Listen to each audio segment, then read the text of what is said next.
Hey everyone, in this video I am going to show you how to change sender name in Western Union Bank. In order to do that, first of all you have to log in the Western website. After that, just simply click on these three lines. From there you have to go to your payment history. Right now I haven't made any payments, so if you have made any payments you will see here. Now find the transaction for which you want to change the receiver's name. Note that you can only make change if the transaction is still in a process and has not been completed. Now after that you have to search for edit receiver's name.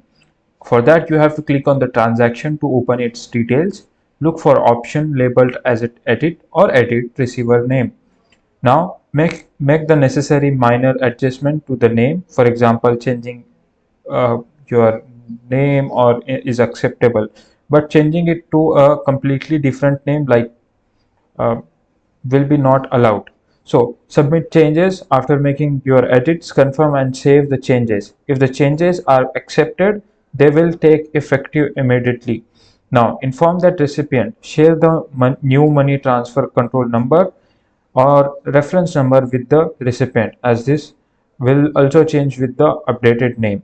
So this is how you can change sender name in Western Union online. So if this video found informative to you, then subscribe to the channel and thanks for watching.